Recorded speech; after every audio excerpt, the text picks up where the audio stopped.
اگر صرف یہ کہا جائے کہ بغیر شریعت کے طریقت نہیں ہے تو کچھ سمجھ میں نہیں آتا۔ پھر لوگ کیا کرتے ہیں، ہاں جی یہی شریعت ہے، داڑھی رکھو، امامہ باندھو، مسلمان ہو جاؤ، بس بھائی یہی شریعت ہے۔ نہیں، شریعت سے حاصل کرنا ہے آپ نے کچھ۔ کیا حاصل کرنا ہے شریعت سے؟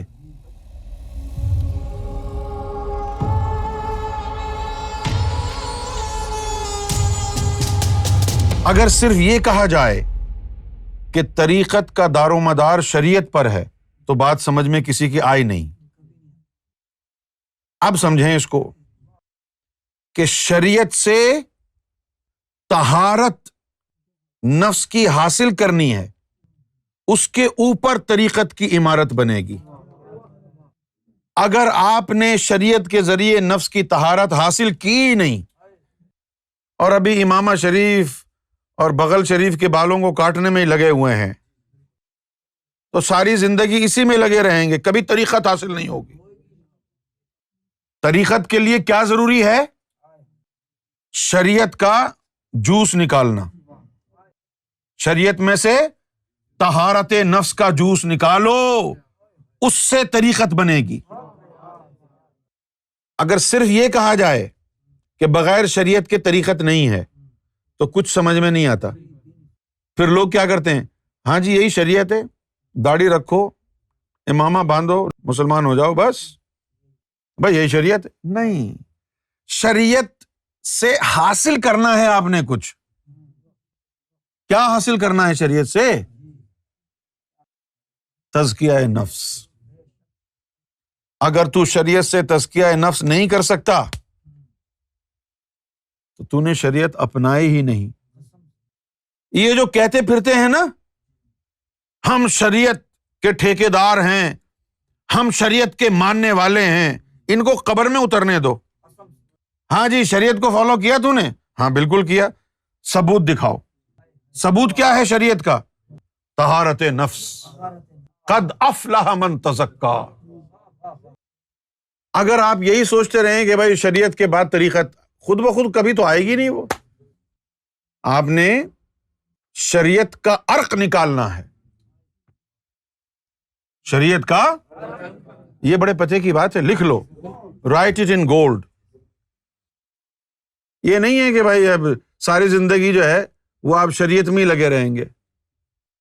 ابے بھائی یہ تو بتاؤ شریعت سے حاصل کیا کرنا ہے تم نے؟ ابھی کسی ملا سے پوچھو نا جا کے، کتنے مولوی ہیں، پوچھو نا، ہاں جی بھائی شریعت پر عمل کیوں کرتے ہیں؟ بھائی جی اللہ کے رسول کا فرمان ہے۔ وہ تو ٹھیک ہے بھائی، آپ کو نہیں پتا۔ اب جیسے کھانا کھاتے ہیں، یعنی بچپن میں میرے ابا کہتے تھے کہ دودھ زیادہ پیا کرو۔ اگر میں ساری زندگی دودھ پیتا رہوں، لوگ پوچھیں بھائی تم دودھ کیوں پی رہے ہو؟ جی ابا نے کہا تھا۔ تجھے بھی تو پتا ہونا چاہیے کہ دودھ کیوں پی رہا ہے تو۔ ملا کو صرف یہی پتا ہے شریعت پر عمل کرنا ہے، ملا کو یہ نہیں پتا کہ کیوں کرنا ہے۔ اچھا چونکہ پتا نہیں ہے کیوں کرنا ہے اس لیے بس کر رہے ہیں۔ یہ ایسے ہی ہو گیا، کسی کو کہو بیٹا کام کیا کرو، اب وہ بندہ کام کر رہا ہے اور ایک مہینے بعد اس نے کہا جی پیسے کہاں ہیں؟ کہتا کون سے پیسے؟ تم کام تو کر رہے ہو۔ ہاں میں کام تو کر رہا ہوں، لیکن آپ نے یہ کب کہا تھا کہ پیسے بھی لاؤ؟ میں کام کر کے آ جاتا ہوں، پیسے تو لاتا ہی نہیں میں۔ تھپڑ مارے گا نا منہ پہ وہ کہ بے وقوف کام کس کے لیے کرتے ہیں؟ پیسہ بنانے کے لیے۔ ہاں یہ تو میں نے سوچا ہی نہیں۔ یہی حال مولویوں کا ہے، شریعت پر عمل کر رہے ہیں اور دنیا سے بھی کروا رہے ہیں۔ ان سے پوچھو کیوں کروا رہے ہیں؟ بس اللہ کے رسول نے فرمایا، جس طرح ابا نے کہا دودھ پیو، ہم پی رہے ہیں۔ تمہیں پتا ہونا چاہیے کہ شریعت پر عمل کیوں کر رہے ہو۔ کیوں پتا ہونا چاہیے؟ بھائی آپ کو جب پتا ہوگا کہ آپ کیوں عمل کر رہے ہیں تو پھر آپ کوشش کریں گے نا کہ جو آپ کا مقصد ہے شریعت پر عمل پیرا ہونے کا، اس مقصد کو حاصل کیا جائے۔ اب جب پتہ نہیں ہوگا تو بھائی ادھر ادھر۔ اصل وجہ یہی ہے کہ جب آپ کو یہ نہیں پتا تھا کہ شریعت پر عمل کرنا کیوں ضروری ہے تو آپ کو یہ بھی نہیں پتا چلا کہ جو شریعت پر عمل کرنے کا مقصد ہے وہ شریعت کے کون سے اصول اپنانے پڑتے ہیں اور کون سے چھوٹ بھی جائیں تو خیر ہے۔ جب آپ کو یہ پتا چل جائے کہ جو مقصد شریعت سے میں حاصل کرنا چاہتا ہوں وہ شریعت کے ان نقاط پر عمل کرنے سے حاصل ہو جائیں گے اور یہ نکات اگر چھوٹ بھی گئے تو خیر ہے۔ اور بدقسمتی کی بات یہ ہے کہ جن نکات سے آپ کا مدعا حاصل نہیں ہوتا، آپ نے قوم کو ادھر ہی لگایا ہوا ہے، اور شریعت کے جن نکات سے مقصد شریعت حاصل ہوتا ہے، نفس پاک ہوتا ہے، طہارت آتی ہے انسان کے اندر، اس کو آپ نے پس پش ڈالا ہوا ہے۔ کس کو نہیں پتا کہ نفس پاک کرو، قرآن کا حکم ہے۔ کون سا مسلمان نفس پاک کر رہا ہے؟ ان سے پوچھو، تبلیغیوں سے پوچھو، سنتوں سے پوچھو، ہرے اماموں سے پوچھو، سفید امامے والوں سے پوچھو۔ قرآن کا حکم نہیں ہے کہ نفس کو پاک کرو؟ کامیابی کا راستہ نفس کو پاک کرنے میں ہے۔ قد افلح من تزکا، ہے نا؟ سب کو معلوم ہے، کر کیوں نہیں رہے؟ ان نکات کے اوپر شیطان نے جمع کر دیا ہے جن نکات سے مدعے شریعت کبھی حاصل ہوگا ہی نہیں۔ وہ نکات کیا ہیں؟ امامہ رکھنا، داڑھی رکھنا، مسواک کرنا۔ ان سے نفس کہاں پاک ہوگا؟ او بھائی، پہلے وہ سنتیں اپناؤ، پہلے وہ سنتیں اپناؤ جن سنتوں کے اپنانے سے آپ محمد رسول اللہ کے قریب چلے جائیں۔ پہلے قریب تو چلے جاؤ، شکل صورت ان جیسی بعد میں بنا لینا۔ اب دوبارہ اس نقطے کی طرف میں آنا چاہوں گا کہ جب یہ کہتے ہیں کہ بھائی شریعت کے بغیر طریقت نہیں ہے، اکثر لوگ یہ کہتے ہیں کہ یار پہلے شریعت کو تو اپنا لو، یعنی ساری زندگی ان کی شریعت میں گزر جاتی ہے۔ ان سے کوئی یہ پوچھے کہ بھائی کب تک شریعت اپنائیں اور کب طریقت میں جائیں، یہ ان کا صرف ایک ٹالنے کا انداز ہے، ٹال دیا۔ اکثر لوگ جو ہے صرف بحث کرنے کے لیے کہتے ہیں کہ جو شریعت میں پورا نہیں اترتا وہ اس کے بارے میں یہ گمان ہی نہ کرو کہ وہ طریقت میں ہوگا۔ شریعت میں کوئی بھی اگر غلطی اس نے کی ہے، گناہ کیا ہے، تو وہ طریقت میں کیسے ہوگا؟ تو اب سوال یہ ہے کہ جو طریقت شریعت کا درس دے رہے ہیں ان کی شریعت تو ختم ہوئی نہیں، ابھی 80 سال کے بڈھے ہو گئے وہ۔ تو معلوم یہ ہوا کہ ان کو خود پتہ نہیں ہے کہ طریقت کی ڈیمانڈ شریعت سے کیا ہے۔ طریقت یہ ڈیمانڈ کرتی ہے شریعت سے کہ بھائی مجھے تم تزکیہ نفس کرا کے دے دو شریعت سے، پھر میں طریقت تمہیں گلے لگا لوں۔ آسان سی بات ہے۔ تو شریعت سے کیا حاصل کرنا ہے اور طریقت سے کیا حاصل کرنا ہے؟ اللہ۔ شروع ہوں گے ذکر قلب سے اور اختتام طریقت کا ہوگا دیدار الہی پر۔ شریعت سے کیا حاصل ہونا چاہیے؟ تزکیہ نفس، بس چھوٹی سی چیز، اس کے لیے 30 پارے ہیں۔ اور یہی سب سے بڑا جو ہے نا پرابلمٹک ایشو ہے نفس کو پاک کرنے کا۔ باقی کچھ بھی جو ہے نا مشکل نہیں ہے۔ سب سے بڑا جو مرحلہ ہے، سب سے بڑی جو یعنی جھمیلا ہے، وہ سارا کا سارا جھمیلا اس نفس کو پاک کرنے کا ہی ہے، سارا فنڈا اسی کا ہی ہے۔ اگر یہ پاک ہو جائے، یہ نفس کو پاک کرنا ایسا ہے کہ جیسے آپ سائیکل چلا رہے ہوں اور اپ دا ہل، اور پھر جب اپ دا ہل پہنچ گئے اس کے بعد سارا سفر ڈاؤن دا ہل ہے۔ آرام سے پیڈل بھی نہیں مارو، سائیکل کی گدی پہ بیٹھ کے آرام سے جاؤ۔ وہ جاتے وقت لوگ کہتے ہیں ارے بڑی اونچائی ہے، پہنچیں گے نہیں پہنچیں گے، وہیں سے ڈر جاتے ہیں وہ۔ بھائی یہ ایک چھوٹا سا مرحلہ ہے نفس کو پاک کرنے کا، اور یہ بھی نہیں ہے کہ نفس کو پاک کرنے کا کوئی ایک ہی طریقہ ہو، بے شمار طریقے ہیں۔ نفس پاک ہو گیا تو اس کے بعد یہ سب کچھ ختم ہو جائے گا، یہ وسوسوں کا آنا اور یہ اور وہ۔ ابھی دیکھو میں ایک مثال دیتا ہوں آپ کو، یہاں انڈین بھی بیٹھے ہیں، پاکستانی بھی بیٹھے ہیں۔ انڈیا والوں نے اپنے جاسوس پاکستان بھیجے ہوئے ہیں، پاکستان والوں نے اپنے جاسوس انڈیا بھیجے ہوئے ہیں۔ اچھا، اب وہ پاکستان کے جاسوس جو ہے وہ انڈیا کے اندر کیا ہو رہا ہے کیا نہیں ہو رہا ہے یہ سب جو ہے انفارمیشن اپنے دیش بھیجتے رہتے ہیں۔ اسی طرح جو انڈیا کے جاسوس ہیں وہ پاکستان کی کتابیں کھولتے رہتے ہیں کہ کون کیا کر رہا ہے، کہاں سے ان کو ماریں۔ تو جس کا اسپائی نیٹ ورک زیادہ مضبوط ہوگا، کیونکہ ہر چیز جو ہے انفارمیشن کے اوپر ہوتی ہے، آپ کو پتہ ہی نہیں ہے کہ بھائی پاکستان کے حالات کیسے ہیں، لیکن اگر آپ کے اسپائز وہاں ہوں گے تو بتائیں گے پاکستان کے حالات بہت برے ہیں، کر دو حملہ۔ اچھا، اب جب جان لیا کہ پاکستان کے حالات برے ہیں پھر حملہ کیا تو کامیاب ہو جائیں گے۔ تو سارا دار و مدار اس کے اوپر ہوتا ہے۔ ہر ملک کی کوشش ہوتی ہے کہ اس کے ملک میں یہ جو جاسوس ہیں، یہ جو اسپائز ہیں، ان کو پکڑا جائے۔ تو یہ جو کولڈ وار ہوتی ہے، پراکسیز جو چلتی ہیں، یہ ساری جاسوسوں کے اوپر چلتی ہیں، یہ جو اسپائز ہوتے ہیں۔ آپ سمجھ گئے ہیں اس بات کو؟ ہیں؟ ہاں۔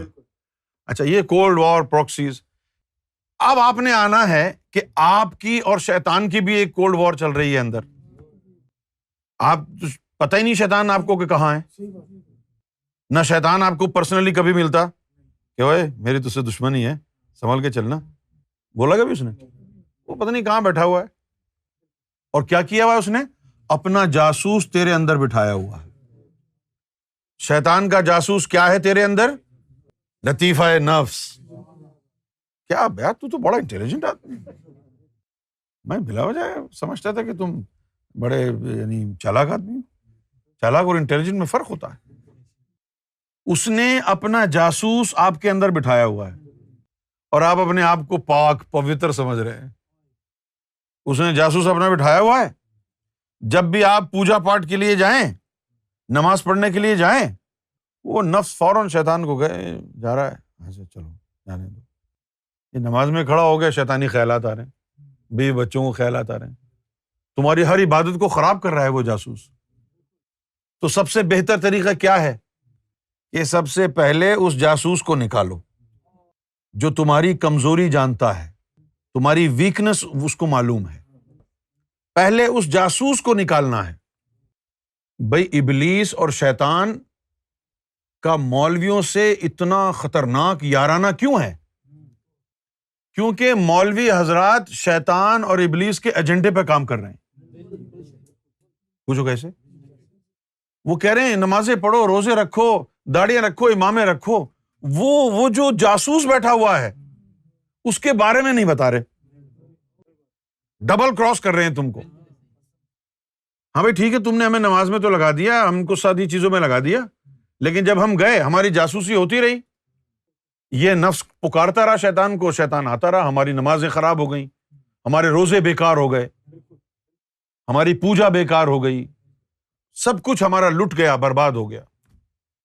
مولوی کبھی نہیں کہے گا تمہیں کہ نفس پاک کرو، کیوں نہیں کہے گا؟ بھائی شیطان سے اس کا معاہدہ ہے نا کہ اصل چیز کی طرف نہیں آنے دوں گا، میں ان کو لگا کے رکھوں گا روزہ نماز میں۔ اصل چیز کیا ہے؟ اس جاسوس کو پکڑنا، اور شریعت پر عمل کروا رہے ہیں، لیکن شریعت کا کیا کام ہے اس وقت؟ جیسا کہ وہ بکے ہوئے پولیس والے ہوتے ہیں نا، پولیس کی وین جو ہے گھوم رہی ہے محلے میں، اور وہیں پر جو ہے جوا ہو رہا ہے، پولیس کی وین باہر کھڑی ہوئی ہے، پولیس والے باہر کھڑے ہوئے ہیں، ان کا جی تم چلاؤ جی، سٹا کھیلو خوب، جوا کھیلو خوب، اور جو بھی کرنا ہے کرو، بس ہمیں بھتہ دیتے رہو۔ آپ تو یہی کہیں گے نا کہ پولیس کا کام ہے کرائم کو روکے، پولیس تو پیسے لے کر کرائم کو جو ہے وہ یعنی اس کی صدارت کر رہی ہے، اور یہی کام مولوی شریعت کے ذریعے کر رہے ہیں، شریعت کی آڑ میں سارے غلط کام۔ سب سے اہم کام تیرا شریعت میں یہ ہے کہ تو شریعت کے ذریعے اپنے اس جاسوس کو باہر نکال، اس کو نفس کو پاک کر، تاکہ اس کا جو کانٹیکٹ ہے شیطان کے ساتھ وہ ختم ہو۔ جب تک باہر سے دشمن تجھے میسیجز کر کے، فون کر کے ہمارے خلاف کرتے رہیں گے، تو ہمارا دوست کبھی بھی نہیں بنے گا۔ اسی طریقے سے جب تک شیطان اور نفس کا تعلق ختم نہیں ہوگا، شیطان وہاں سے وسوسے بھیجتا رہے گا، تیرا دل خراب کرتا رہے گا۔ سب سے پہلے you need to cut off all ties between the devil and your lower self۔ سب سے اہم کام یہ ہے، اور یہ کام شریعت نے کر کے دینا ہے آپ کو، اور آپ 50 سال سے شریعت پر عمل پیرا ہو رہے ہیں، وہ کام ہوا ہی نہیں۔ کیوں نہیں ہوا؟ کہ آپ نے شریعت کے ان نکات کو بھلا دیا ہے جن سے شریعت کا مدعا آپ کو ملتا، جس سے شریعت آپ کو رزلٹ نکال کے دیتی۔ آپ ان کاموں میں لگے ہوئے ہیں شریعت کے کہ جن کاموں کو بعد میں کرنا تھا نفس پاک ہونے کے۔ داڑھی رکھو، اچھی بات ہے، امامہ بھی رکھو، لیکن اس کا بھی وقت ہے۔ امامہ ہر آدمی کے لیے نہیں ہے، امامہ دستار فضیلت ہے۔ سب سے پہلے تو اس نفس کو پاک کرنا ہے۔ کیوں پاک کرنا ہے؟ تاکہ جو شیطان ہے نا، وہ اس کے ذریعے کانٹیکٹ میں رہتا ہے، ہمارے اندر کی خبر رکھتا ہے شیطان، یہ جاسوس کے ذریعے ہمارے اندر شیطان کا ایجنٹ بیٹھا ہوا ہے، ہماری چغل خوری اس کو کرتا ہے۔ ہم اب کیا کر رہے ہیں، کہاں جا رہے ہیں، کیوں جا رہے ہیں، کیا کر رہے ہیں، سب کچھ اس کو بتاتا رہتا ہے اور وہ ہمیں روکتا رہتا ہے۔ تو جب ہم اس کے جاسوس اور اس کے درمیان یہ رابطہ کاٹ دیں گے، اب شیطان ہمارے قریب نہیں آ سکتا۔ بھائی دیکھو، آپ کا کوئی رشتہ دار جیل میں بند ہے تو آپ جیل جا سکتے ہیں اس سے ملنے کے لیے، قانوناً آپ کا حق ہے۔ اس کا رشتہ دار تمہارے اندر موجود ہے، شیطان کا رشتہ دار تمہارے اندر موجود ہے، اس کا حق بنتا ہے کہ تمہارے پاس آئے۔ یہ شیطان کا حق ہے کہ تیرے پاس آئے جب تک تیرا نفس امارہ ہے۔ شیطان اللہ کی اجازت کے ساتھ تیرے پاس آئے گا، تجھے تنگ کر سکتا ہے، گمراہ کرنے کی کوشش کر سکتا ہے۔ اور جس دن تیرا نفس پاک ہو گیا، شیطان سے تعلق ٹوٹ گیا، اب شیطان اللہ کو یہ نہیں کہہ سکتا کہ مجھے اس کے پاس جانے کی پرمیشن دو، تیرا تعلق ہی نہیں ہے، اب ڈیورس ہو گئی ہے۔ ہم نے اپنے نفس کو جلد از جلد پاک کرنا ہے، تب تو ہم کہیں گے کہ ہاں ہم کو شریعت سے کچھ حاصل ہو گیا اور کچھ ایسا حاصل ہوا کہ جس کی وجہ سے اب ہم طریقت کی طرف جا سکتے ہیں۔ تو شریعت سے حاصل کیا کرنا ہے؟ تزکیہ نفس۔ اور اگر شریعت سے تزکیہ نفس حاصل نہیں کر سکتے، دیکھو دنیا میں ہر عورت کو تو کھانا بنانا نہیں آتا نا، تو یہ ریزن کہ بھائی اس بندی کو کھانا بنانا نہیں آتا میں اسے شادی نہیں کروں گا، یہ کوئی ویلڈ ریزن نہیں۔ کھانا بنانا نہیں آتا تو خیر ہے، شادی کر کے لے آؤ، ریسٹورینٹس ہزاروں کھلے ہوئے ہیں، باہر سے کھانا منگوا کے کھا لینا۔ ہاں ہم مانتے ہیں کہ یہ بیگم کا کام ہے کہ گھر میں کھانا بنائے، یہ بالکل درست ہے، لیکن اگر کمبخت کو آتا ہی نہیں بنانا تو پھر باہر سے منگوا لو۔ اب یہ بھوک ہڑتال پہ تو نہیں جائیں گے کہ جی بیگم کو کھانا بنانا نہیں آتا، ہم تو چوڑے میں مارے گئے، لہٰذا ہم بھوک ہڑتال پہ جا رہے ہیں، ہم کھائیں گے ہی نہیں۔ ایسا ہوتا ہے کیا؟ آپ باہر سے منگا لیتے۔ یہی بات میں کہہ رہا ہوں، اگر شریعت سے نفس پاک نہیں کر پا رہے، اگر شریعت سے، تو سرکار گوھر شاہی نے لنگر کھولا ہے عالمگیر، آ جاؤ، نفس پاک کروانے کا طریقہ فری میں بانٹ رہے ہیں۔ اگر شریعت سے نفس پاک نہیں کر سکتے، کرنا اسی سے ہے، اس کا فرض ہے۔ جس طرح کھانا بیگم نے بنانا ہے، لیکن کمبخت نہ بنائے تو باہر سے لے آؤ، بھوکے تو نہیں مرو گے نا۔ اسی طرح نفس کو پاک کرنا شریعت نہیں ہے، لیکن اگر شریعت نہیں کر رہی ہے تو دوسرا بھی آپ کے پاس سبسٹیٹیوٹ ہے، کسی نفس شکن کو ڈھونڈ لیں۔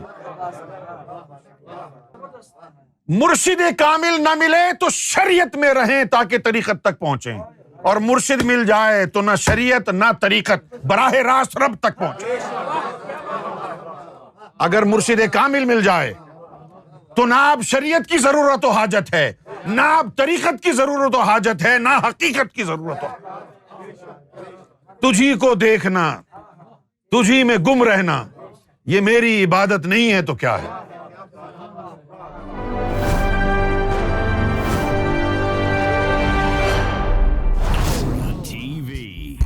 Bringing light, love, and peace in your life.